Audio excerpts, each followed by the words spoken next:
So I'm down at Kiveton Park, and Kiveton Park, I understand, is older than the actual, I think it's called Coalbrook Dale in Shropshire, where they said the Industrial Revolution started.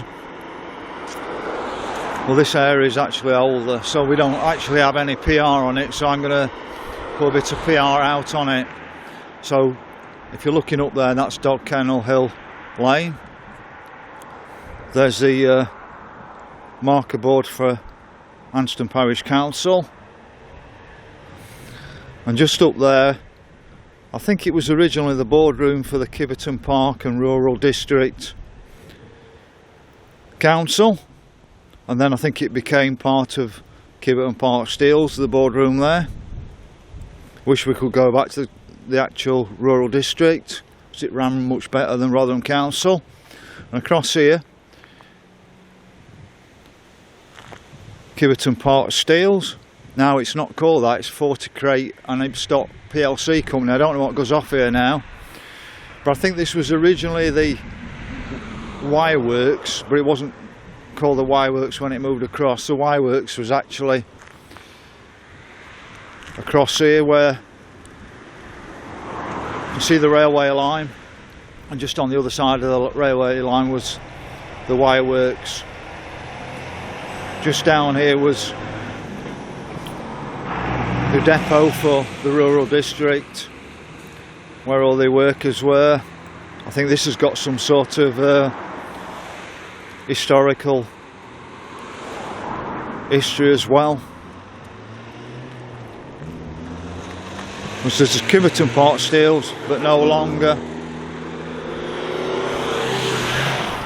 It's a great little station for going to Sheffield and works up. I think there's an hourly service running from Kiveton Park Station. They did talk about an half-hourly service, but I don't know if that ever happened. The only issue here is this parking. There's not enough car parking spaces, and on top of that, they've changed, I think, about 4 or 5 of the spaces to disable, so those spaces could be empty all day while people who are actually working can't get to work. So you've got the old station hotel, which would have been part of the station. It's now a pub.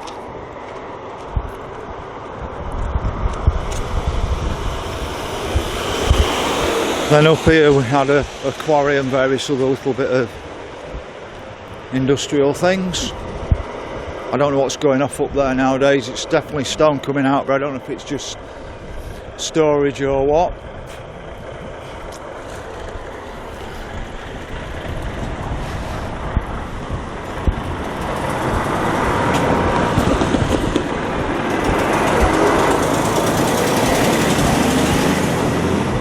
Like I said, this predates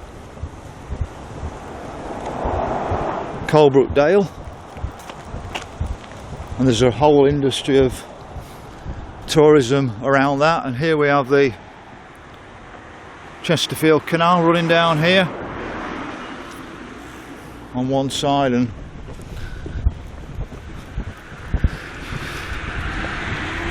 this is the side that takes you into Worksop.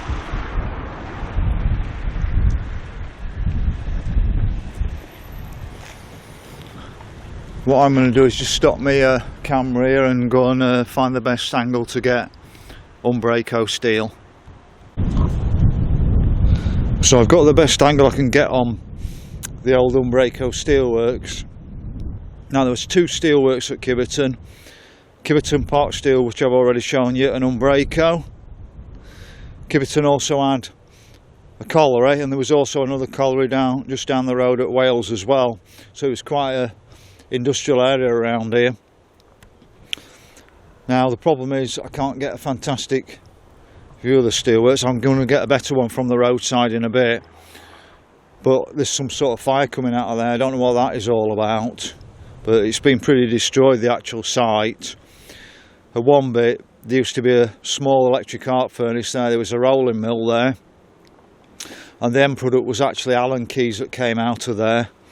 And then at some stage, I think Unbrako was an American company, they decided to shut it down and go for where they could get cheaper labour from.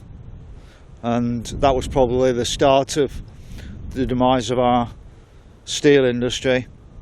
I actually did my Trident from school here back in about 1979, where I did a month as a metallurgist in the production metallurgy department. So as a 15-16-year-old I was working on this site for a month from school, didn't get paid a penny. Sometimes wonder why not, because I was doing the same job as the guys, but I didn't get paid a penny. But I suppose he put that down as work experience. But he did tell me one thing: metallurgy wasn't a job for me in the future, it wasn't interesting enough. So this is one angle of Unbrako, and I'm going to get one from the other side as well. I think I'll probably get a better view from there, but it was quite a large company, expanding from the right hand side of my screen there to about there, on the left hand of my screen. So it's quite a large shed. Well, I'm on the main entrance into Unbrako now. Now that's sort of the width ways that, and the length ways the other way. I sort of gave you an idea of the length, but I'm going to struggle to go further down this road and show you from a different angle because the road's closed off at the moment. There's been a burst water hydrant, so I'll probably come down another time. But if you look at the right hand shed, that's not anywhere near as long as the other side of the building. So that, if you say that's the width, the length going that way, I've tried to show you the length from the other side. So I don't know what the correlation was between Kiveton Park Steels, the wireworks, and Unbrako, whether Kiveton Park Steel supplied Unbrako with steel or not. That's just a quick view of Unbrako. We need to go back to industry. What Thatcher did was a total extreme.